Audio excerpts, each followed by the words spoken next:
Welcome. And the question today from Marcellus X Wallace is: Doctors of Reddit, what is your how the hell are you even alive right now story? Hi, this is Derek. I just put the Drama Llama, Fred, back in his llama pen, so that I can do this quick video for you with some of the stuff that Fred found on Reddit earlier today. If this is your first time watching our videos, help me out by watching to the end, and then giving me some feedback in the comment area below. And if you want more of these videos daily, don't forget to like and subscribe, with notifications turned on for this channel. Oh boy, let's get ready for some drama. Rooster523 answered with: it's a toss-up between the guy who shot himself in the neck with a crossbow bolt and somehow missed his carotid arteries and jugular vein, or this old guy with dementia who fell down the stairs, broke his neck and his hip and was still walking around A&E screaming, "Why does it hurt when I walk?" As someone who had a fractured neck and fractured hip after being run over by a car, I can tell you shock is good and bad. I couldn't understand why my right leg kept collapsing while I walked around and waited for an ambulance. Eventually, the shock took me out with no pulse and no breathing. But the responding crew took care of me, and 30 years later I'm still good. Oi Bear answered with: last year, on Boxing Day, during one of the first few weeks of my EM rotation on A&E as an FY2, the day started quiet, which was apparently unusual for Boxing Day. Nothing major came in until around midday, when suddenly, I heard shouts for help. An unconscious little girl is rushed in, surrounded by a couple of paramedics performing CPR. Within seconds there are literally dozens of doctors and nurses around this 6-year-old girl that is blue like a Smurf. Apparently she had fallen into a freezing pond. We have a saying that a patient isn't dead till they're warm and dead, so CPR was ongoing. We were using anything and everything to warm her up, including warming her blood and even pumping warm saline into her abdomen. 7 hours of CPR, and one of the best consultants I have ever had the pleasure of working with. And the girl somehow survived. Even more shocking, she had survived with no brain or organ damage. I can barely believe it, and I was there.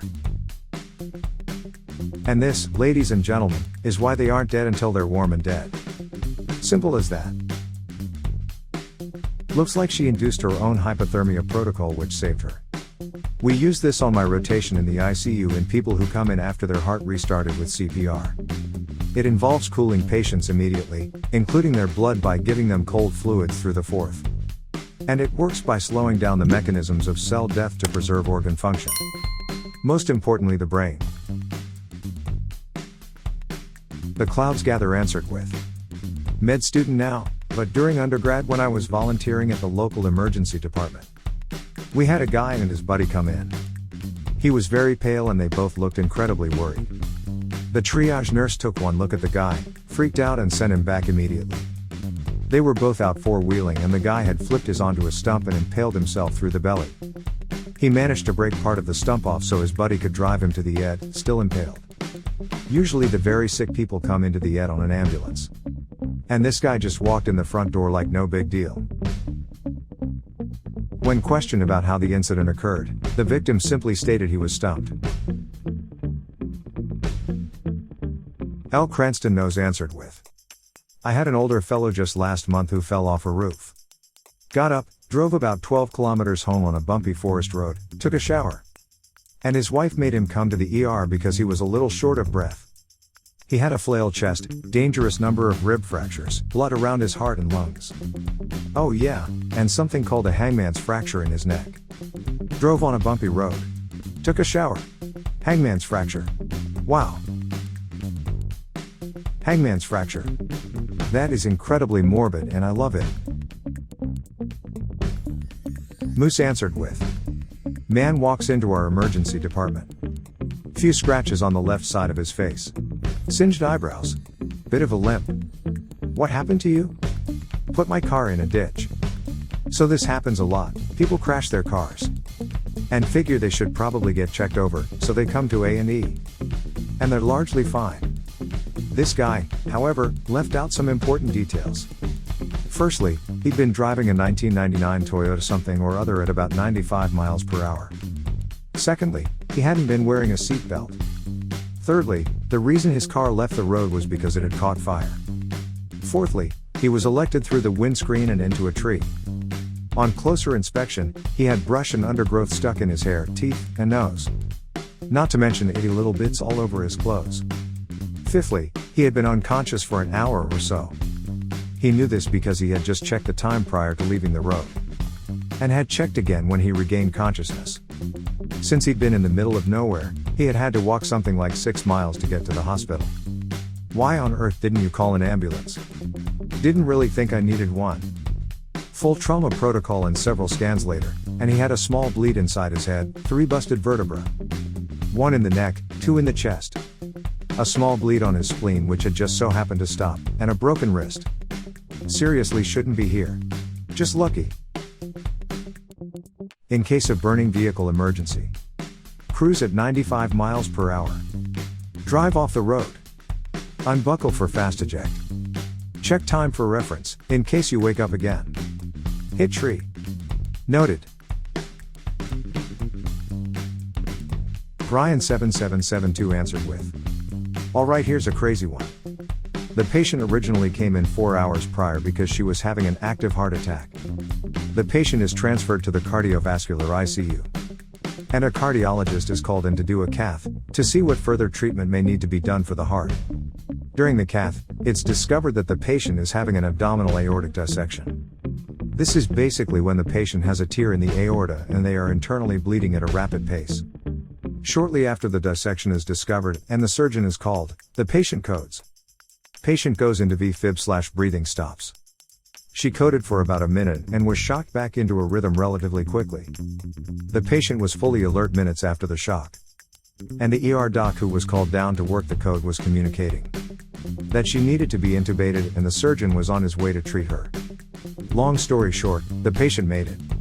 That's one of the rare cases where the initial heart attack landed her in the right place at the right time. Ultimately ended up saving her life." Background 70 answered with, "I'm not a doctor but..." Just kidding, yes I am. I just wanted to fit in. Honestly, it was a guy who showed up to ER because he fell and broke his arm. Simple, right? He also had a cough he couldn't kick. That's the only issue he had, in his mind. Look at the guy for 1 second and it's a whole new story. He was covered in skin cancer, Kaposi sarcoma, maybe 400 separate spots. Clearly HIV+. We checked his blood, CD4 of effing 6, normal 1200+, under 200 definitely immunocompromised. Super thin and frail guy, but he says he's always been thin. But man, this guy is sick. So we give him a chest x-ray. Can barely see his lungs. They're covered by massive amounts of bacteria. In his case, tuberculosis. Cake topper, diabetes, uncontrolled, with severe kidney problems. And also about a quarter as much hemoglobin as he should have.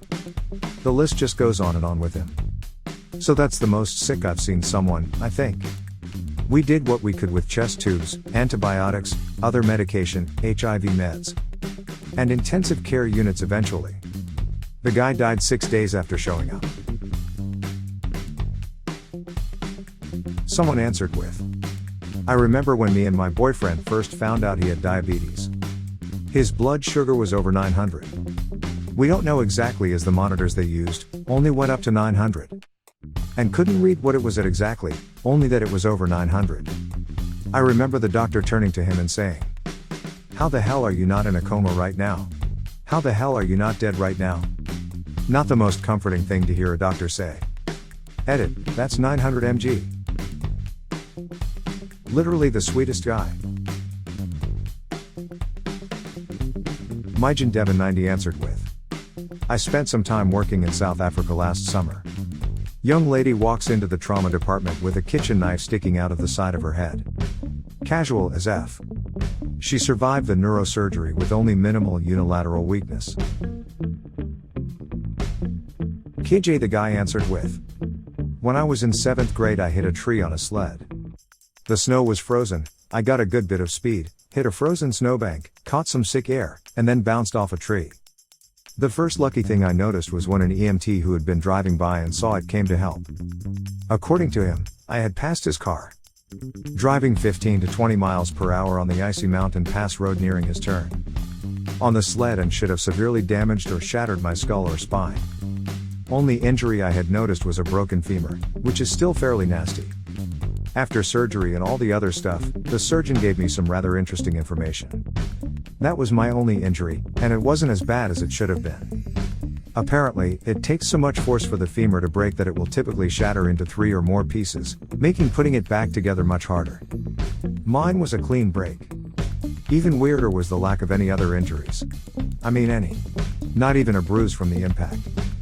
On a side note, I don't go sledding anymore.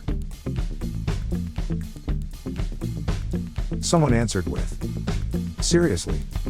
My dad was 20 years Navy. About 10 years ago, my dad was working on a project in the garage. And he's using a nail gun and that slips and a nail goes straight into his knee.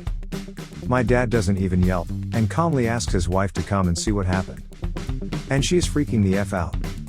Meanwhile, my dad thinks it's one of the funniest things ever. Watching her run around the house trying to get medical supplies and the like. They end up going to the hospital, and after removing the nail, find out that nothing was broken. What the F? Edit. Also remembered a time where my dad had to have his rotator cuff reattached after having it severed for over a year. He went into surgery, and 2 days later, chewed 2 aspirin, went outside, and cleared the driveway of snow with one hand.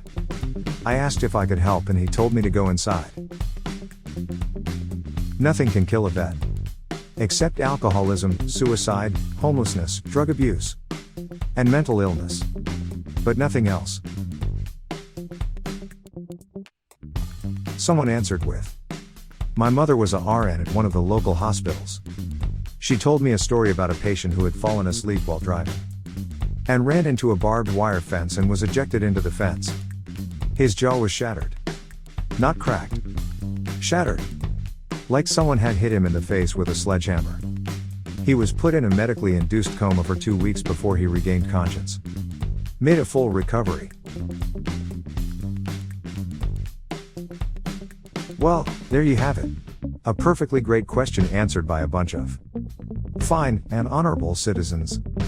Help support this channel by smashing the like and subscribe buttons. And hit that silly little bell as well to ensure you get the latest videos as they come out. Fred is always finding stuff for me to post regularly. So this is Derek signing off. Thanks for watching. Good grief, it sounds like Fred is out of his pen again. I think he found more drama for me to share with you. See you soon.